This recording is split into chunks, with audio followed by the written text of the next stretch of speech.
जी बिस्मिल्लाहिर्रहमानिर्रहीम। जी तीसरे हिस्से में आप सबको खुश आमदेद। तो डॉक्टर साहब सिलसिला वहीं से शुरू करते हैं। बड़ा सेंसिटिव सवाल है, पूरी मार्केट के अंदर ये सवाल है और अक्सर हम सोचते हैं और समझते हैं कि जिनर्स ना हम ब्रोकर के साथ बहुत ज़्यादती करते हैं।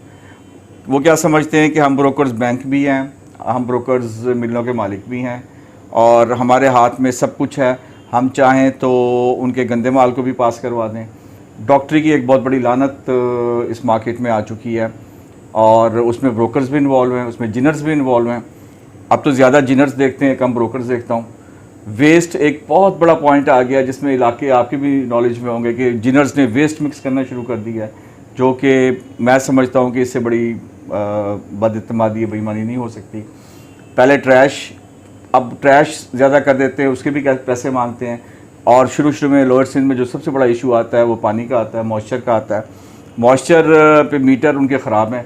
अक्सर आप देखें 90% फैक्ट्रीज़ में मीटर उन्होंने फ़िक्स करवाए हुए अपने, और वो कहते हैं कि जी जो मीटर हमारा बताएगा उसी के ऊपर आपने करना है। जब वो माल मिलों में जाता है वहाँ पे मॉइस्चर कुछ और आता है और वहाँ पे कुछ और आता है। और उसके बाद अगर कोई डिफरेंसेस का इशू आता है, इन्वॉइसें नहीं बनती हैं और वो सब वो ब्रोकर पे डाल देते हैं। फिर ब्रोकर पर फोर्स, आखिर उसने भी अपने बच्चों का रिस्क माना है, वो बेचारा बेईमानी की तरफ चल पड़ता है। डॉक्टर साहब, ये एक ओवरऑल मैं 8-9 साल में ये चीज़ बढ़ते हुए देख रहा हूँ। इसके ऊपर आप जैसा ईमानदार आदमी जो एक इतना बड़ा नाम रखता है एक्सपोर्ट के अंदर, अपने मामला देखता है, आप 2 दफ़ा PCGA चेयरमैन, नेचुरली बातें आपकी नॉलेज में होंगी, क्या आप क्या सोचते हैं PCGA इस सिलसिले में क्या कर सकता है? देखो ना, PCGA में आपको हर दफ़ा मैंने क्वालिटी पे बड़ा फोकस करता हूँ। इवन मेरी स्पीच कहीं भी देखेंगे मैं कहता हूँ क्वालिटी एक अल्लाह की नेमत है। कॉटन एक सिल्वर फाइबर कहा जाता है, इसको बिगाड़ो नहीं। लेकिन हमारे जो परचेज़र है मोस्टली हमारे पास एक ओल्ड ट्रेंड है कि 9% मॉइस्चर 9% ट्रेश के टर्म्स एंड कंडीशन आप लेंगे तो आप कैसे क्वालिटी बनाएंगे।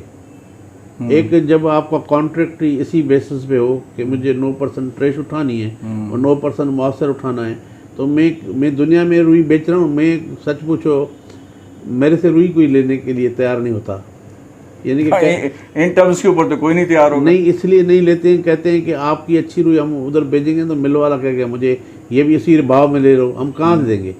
सच पूछो अच्छा, मेरे लिए बहुत बड़ा ये प्रॉब्लम है कि मैं लोकल मार्केट में अपनी रुई, मेरे से कोई लेने वाला ही नहीं होता। मैं सारी की सारी अपनी कॉटन जो बनाता हूँ एक्सपोर्ट, यानी कि पैकिंग में और एक्सपोर्ट टाइप की बनाता हूँ। फिर हाँ मेरे पास होल्ड गई तो कुछ चंद बायर होते हैं वो ले जाते हैं रेट देके। अदरवाइज़ मोस्टली यहाँ पे क्वालिटी पे बायर ने कभी फोकस ही नहीं किया है। आप सोचो इतनी बड़ी स्पिनिंग इंडस्ट्री है पाकिस्तान की, बिल्कुल, उसने कभी पैरामीटर पूछ के कभी काम किया है? और शेदादपुर बिक गई, और टंडो आदम बिक गई, और फलाना बिक गया। स्टेशन वाइज रेट होता है। यानी कि अगर आप कॉटन के कारोबार को, यानी कि 1-2 रुपए वाली चीज़ तो नहीं है, यानी कि करोड़ों रुपए की चीज़ आप लेते हो। इस वक्त तो 1 करोड़ के लगभग एक ट्रॉल है जी। उसी वजह से जो मेल प्रैक्टिस हो रही है ना, उसकी वजह ही ये है। वहाँ पे डॉक्टरी सिस्टम चल गया, वहाँ पे कुछ ब्रोकर हजरात हमारे ऐसे हैं, कुछ जिनर हजरात भी ऐसे हैं, कुछ मिल वाले भी ऐसे हैं। मैं नहीं सबको कहता हूँ कि सारे लोग, सारे नहीं हैं, हाँ सारे नहीं, लेकिन इसमें ख़राब लोग प्रोमोट हो रहे हैं। अच्छी चीज़ों को यानी कि कोई प्रमोशन होती नहीं है।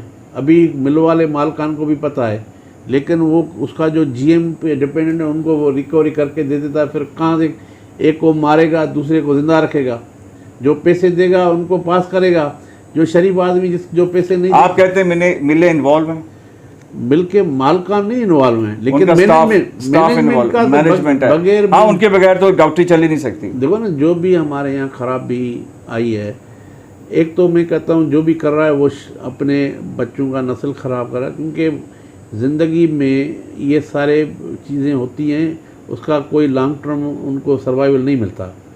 मैं अपनी ज़िंदगी की शुरुआत में आप कहता हूँ हमने लीज पे जीनिंग फैक्ट्री लेके की थी, यानी कि आड़ती से चले हैं, लेकिन आज तक हमने मुझे याद नहीं कि हम जो भाव जिस रेट में चीज़ बेचते हैं क्वालिटी पे कभी हमने ये नहीं पता होता कि ये इसका भाव क्या है। हमारे फील्ड वाले को बंदे को पता नहीं होता है कि ये इस कौन से रेट की रुई जा रही है। एक मयार बनाया हुआ है क्वालिटी का, वही हमने स्टैंडर्ड दिया हुआ है, वही हम फुट्टी लेते हैं। फुट्टी को भी हम डॉक्टर साहब कभी आप सीजन में लॉस किया, आप एक स्टैंडर्ड बना रहे हैं, एक क्वालिटी बनाते हैं, नहीं, वक्ती तौर पे अगर आप हारे हुए हों लेकिन इन द लॉन्ग रन तो आप जीते हुए हैं। मैं कहता हूँ अल्लाह के बहुत बड़े मेरे ऊपर कर्म है। मैं एक टाइम खाना खाता था, एक टाइम नहीं भी खाता था जब हम पढ़ते थे। आज अल्लाह के इतने एहसान हैं कि हम यानी कि ज़िंदगी में हर सुख मिला हुआ है। और मैं ये कहता हूँ उसमें यही कि हमने नीयत सबके लिए अच्छी रखी है। ये हमारे वालिदैन की हमारी परवरिश थी। और हमने कारोबार में जितना भी होता था यही कि कम भले मार्केट 1000 रुपये ऊपर हो जाए या नीचे हो जाए, कमिटमेंट इज़ अ कमिटमेंट है। मैं वाहिद पाकिस्तानी एक्सपोर्टर था, 50 सेंट के डिफरेंस से मैंने रुई चढ़ाई है। और मैं आपको ये एक चीज़ ये भी बताता चलूँ कि जहाँ पे नीयत साफ़ होती है और कामयाबी होती है, मेहनत हो तो डॉक्टर साहब मैंने तो इन सारी फैक्ट्रियां जो देखी उनको रोते हुए हमेशा देखा है, जो वेस्ट में मिलाती हैं, जो मॉइस्चर में भी खेलती हैं, या तो वो झूठ बोलती हैं। वक्ती कामयाबी तो उनको हो जाती है लेकिन वो ट्रेड के लिए कितना नुकसानदेह है। नहीं मैं और सारा प्रेशर उस ब्रोकर पे आ जाता है। वो ब्रोकर फिर वो नेचुरली उसने कुछ ना कुछ भी 2 नंबरी करनी है।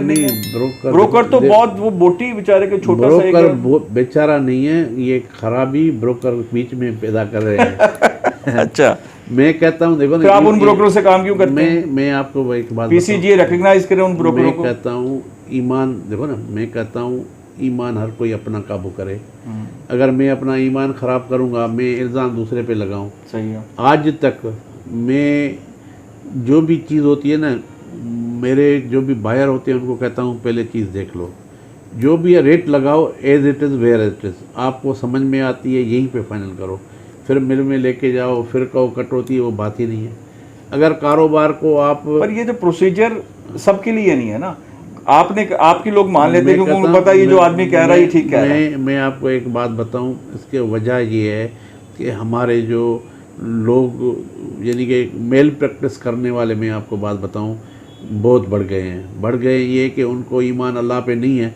वो समझते हैं हम अपनी सर्वाइवल इसी में ही हमारी मिलेगी, हम यही काम। आप ये बताएं कि एज ए पीसीजीए क्या आपके पास वो पावर है, क्या ऐसे जिनर्स या ब्रोकर्स को आप रिकग्नाइज करें, ब्रोकर्स को काम ना करने दें, ऐसे जिनर्स को आप ब्लैकलिस्ट करें जो वेस्ट मिला रहे हैं, जो खेल रहे हैं और जो गलत करें, क्या ऐसी पावर है? मैं कहता हूँ पावर हमेशा तब चलती है जब हम लोग अपने आप को बेहतर करने की कोशिश करें।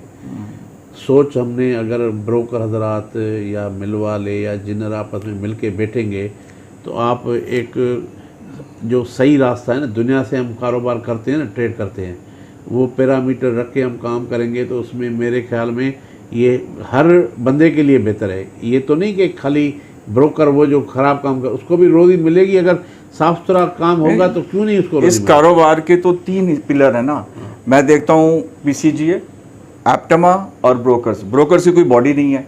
ब्रोकर्स की बॉडी कभी बनाने की भी कोशिश की तो ब्रोकर्स आपस में ही लड़ पड़े, वो उन्होंने आपस में टांगें खींची। लेकिन ब्रोकर्स को एक बड़ा शिकवा है कि उनको रिकग्निशन नहीं मिलती, कभी मिला करती थी, अब नहीं मिलती, या ब्रोकर्स के अपने कुछ हालात ऐसे हो गया कि उन्होंने कॉम्प्रोमाइज़ करना शुरू कर दिए, जिनर्स के सामने भी और बायर के सामने भी। मुझे नहीं समझ में आती, लेकिन एज एन इंडिविजुअल अगर मैं देखूं, मुझे हमेशा इज़्ज़त दोनों साइडों से मिली है। या वाली बात ठीक है, अगर आप ईमानदारी से काम करें तो अल्लाह ताला देते हैं, इसमें कोई शक वाली बात ही नहीं है। मैं आज भी कहता हूँ हमें बहुत हमने खराबी हो गई है। मिल बैठकर हम सबको, यानी कि इसमें एक बंदे की बात नहीं है, हम सब लोग ब्रोकर हजरात, हमारे एप्टमा, हमारे पीसीजीए, मैं सबको कहता हूँ जहाँ जहाँ जाता हूँ कि ग्रोअर अगर ज़िंदा रहेगा तो आपकी इंडस्ट्री चलेगी, कोई शक नहीं। अगर जब आपकी नीयत में पहले आप सोचो कि खुशहाल किसान होगा तो खुशहाल पाकिस्तान बनेगा। अगर हम उसको नीयत ही हम ये रखेंगे कि उसको पहले काटना है फिर आगे बढ़ना है, तो पाकिस्तान में ये जो तबाही आई है उसकी वजह ये कि हमारी जो सोच थी कि हमने। डॉक्टर साहब ये हम कब करेंगे? मेरा बड़ा सेंसिटिव है, मैं इस मौजू पे आपसे बार बार जो बहस कर रहा हूँ वो यही है, हम इस क्वालिटी को और इन पैरामीटर्स को कब ठीक करेंगे? नहीं, अभी मैं समझता हूँ वक्त आ गया है।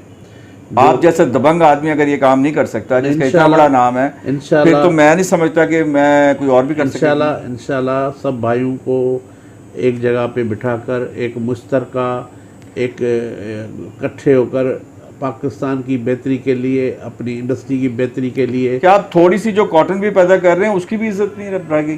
नहीं, शायद इसी वजह से इज्जत तो देखो ना, इज्जत है आदमी के हाथ में। अभी मेरी कॉटन है, मैं जब बेचना चाहता हूँ चाहे तेजी हो मंदी हो बिक जाती है, क्योंकि क्वालिटी कॉटन का दुनिया में हर दफ़ा बायर है। बिल्कुल, हर वक्त बायर होता है। मैं कहता हूँ कि जो चीज़ें लोगों की, मैं कहता हूँ ये जो भी काम हो रहे हैं ना, इंटेंशन उनका जो है ना, वो ये लाशौरी तौर पर ना उनको दलदल में, जैसे आदमी फॉलोअर होता है, एक काम कर रहा है उसको दूसरे को भी फॉलो कर रहे हैं कि गलत काम पे, इनको थोड़ी यानी कि अवेयरनेस की ज़रूरत है। वो अवेयरनेस इसलिए कि जब इंसान जुनून में होता है तो समझ में नहीं आती है, जब उसको नुकसान होता है तो जो अभी बुरा, जो हमारे ऊपर बुरा टाइम आया है सबके लिए, जिनर के लिए, ब्रोकर के लिए, तो अभी हमें इस कॉटन से, इस रेट से रिलेटेड आज अगर एप्टमा भी खुश है तो मेरे नज़दीक वो शॉर्ट टर्म खुश है। मैंने अभी एक प्रोग्राम किया जो आप कल या परसों में देखेंगे कि वो बात ही नहीं करते इस बुरहान के बारे में। यही तो हमारे पास सबसे बड़ी मुसीबत ये है कि हमारे जो बड़े लोग हैं, जो पेट भरे हुए हैं, जिनके जो उनको वो समझते हैं कि ये तो हमने ऐसे ही एक साइड बिजनेस बना के रखी हुई है, उन्होंने अपने जो इंटेंशंस हैं या उनकी डायरेक्शन है, डाइवर्सिफिकेशन है, वो कोई रियल एस्टेट में चला गया है। हालांकि पैसा वो लोग, आपकी बात होती है उनसे? हाँ, आदिल बशीर साहब से इस मौजू पे बात हुई है आपकी? साईं में हमने जब उनको बुलाते हैं आने के लिए तैयार नहीं होते हैं। इनको अभी भी मैंने आसिफ इनाम को भी इनवाइट किया था, मैंने कहा आ जाओ। हमने वहाँ पे ख्वाजा अनीस साहब हैं, उनको भी कहा था। गौर एजाज, आसिफ इनाम साहब, गौर एजाज साहब से बात हुई? गौर एजाज साहब को तो हम मैसेज कर करके थक गया हूँ, फ़ोन नहीं उठाता। यानी वो पीसीजी चेयरमैन के लिए उनके पास टाइम नहीं है। सही बात। मुझे लेकिन उन्हें कोरोना हुआ था पिछले दिनों, जो मुझे पता चला। मैं तो 4 महीने से जब से चेयरमैन उसी को मैसेज करता रहा हूँ, लेकिन मुझे कोई, देखो ना मेरी ज़ात, अगर आपकी बात गौर एजाज साहब नहीं सुन रहे तो हम तो बहुत छोटे लोग हैं। मैं अपनी ज़ात के लिए तो किसी से मैं टाइम ज़ात नहीं के लिए मांगता हूँ ठीक ना। है। ये मुल्क हमारा है, इसकी इकानमी का जो बहरान आया, मैं कहता हूँ इसका सबसे बड़ा जिम्मेवार हमारी बिज़नेस कम्युनिटी है। ये जो डॉलर का इतनी डिवैल्यूएशन हुई, उसकी भी जिम्मेवार हमारी बिज़नेस कम्युनिटी है।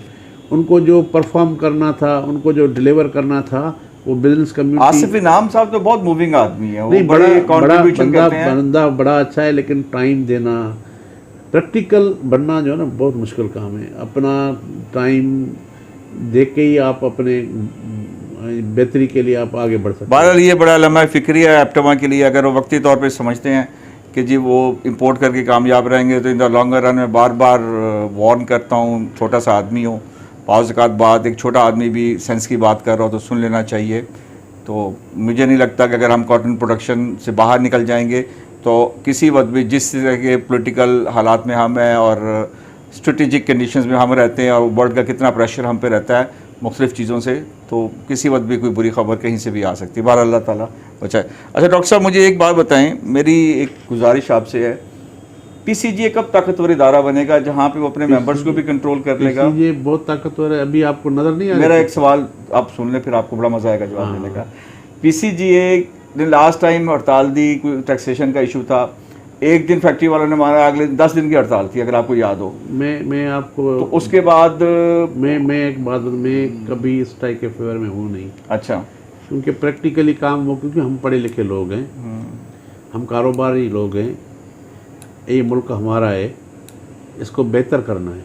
देखो ना, इदारे बैठे हुए हैं, वो कोई ये तो नहीं है कि वो खुदा के लोग बैठे हुए हैं। हम जैसे लोग हैं। चीज़ों को बेहतर करने के लिए डॉलर के थ्रू, अभी मैं कहता हूँ टैक्स का एक इशू था हमारे पास, रिटर्न का। मैंने अपने जिनर भाइयों को तो कुछ समझा नहीं सका, लेकिन डिपार्टमेंट को मैंने बहुत बैठ के तसल्ली से उनको सारे जो भी हमारे मसाइल थे, टैक्स रिलेशन के रिलेटेड इश्यूज थे, और उन्होंने वाहिद हमारी जीनिंग सेक्टर है जिसको एक्सटेंशन हमें दे रहे हैं रिटर्न के लिए, और हमें स्पेसिफिकली एक ऑर्डिनेंस के थ्रू हमारा जो टैक्स का, कब तक हो जाएगा? ये उम्मीद है मेरे हिसाब से इसी महीने में होना। सिंध वाले तो बार बार आपसे पूछ रहे हैं ये बात, वो कॉटन फीस तो कुछ हुआ इसके ऊपर? हाँ बिल्कुल हो गया है। मुझे उम्मीद है अल्लाह में कि अभी समरी कैबिनेट में रखी गई इसी हफ्ते में, और इंशाल्लाह उम्मीद है कि थर्सडे को ये नोटिफिकेशन इशू हो जाएगा जो हमारा इशू था। लेकिन मेरे भाइयों को कोई हमारे इंजीनियर जो सिंध के थे उनके ऊपर ज़ाहिर बात है एक फ़ीस बढ़ी है, एक बजट का फिनांस बिल बना है, वो हमने दो तरीके से लड़ाई लड़ी थी। एक हमने थ्रू कोर्ट हमने पिटीशन दाखिल की थी, दूसरा हमने हुकूमत सिंध से भी बात की थी जी। तो ये एक प्रोसीजर होता है कि समरी पुटअप करनी होती है, एक मिनिस्ट्री से, दूसरी से, तीसरी जी। से, लॉ मिनिस्ट्री से निकल कर अभी समरी जो उनको कैबिनेट के रखा था, फिर बीच में इशू जैसे आ जाते हैं कि मिनिस्टर साहब को कोरोना हो गया। तो उम्मीद है ये कि चलें, ये तो एक बहुत अच्छी खबर है कि अल्लाह ताला इसी हफ्ते में या नेक्स्ट वीक तक इस बात को मामले को हल करे। डॉक्टर साहब बाकी जो टैक्स रिटर्न का इशू है वो भी अनकरीब जल्दी, जो मुझे उम्मीद थी, क्योंकि अभी असेंबली के नेशनल असेंबली और सीनेट के इजलास चल रहे थे, अभी ये ख़त्म हुए हैं, जो मुझे उन्होंने जो हायर अथॉरिटीज़ हैं उन्होंने मुझे होप दिलाई कि इसी हफ्ते में या नेक्स्ट वीक में ये भी आपका इशू इंशाल्लाह जी। डॉक्टर साहब तब तक वो हमें एक्सटेंशन दे रहे हैं कि रिटर्न फाइल मत करो, आपका जो भी इशू है उसी को हम सही तरीके से एक ऐसी रेजिम में लाएंगे जो आपका जो आपके, लेकिन काफ़ी सारे लोगों ने जो रिटर्न फाइल कर दी है मेरे ख्याल में। न कोई इशू नहीं है, उसको रिवीजन में हम करा लेंगे, ठीक है, हम उसको रिवीजन करा लेंगे, कोई issue ठीक है। तो बहरहाल यहाँ पे हम चौथा हिस्सा ख़त्म करते हैं, तीसरा हिस्सा अपना यहाँ पे ख़त्म करते हैं और चौथे हिस्से की तरफ चलते हैं और इंशाल्लाह जुड़े रहिए। बहुत बहुत शुक्रिया। अल्लाह हाफिज़।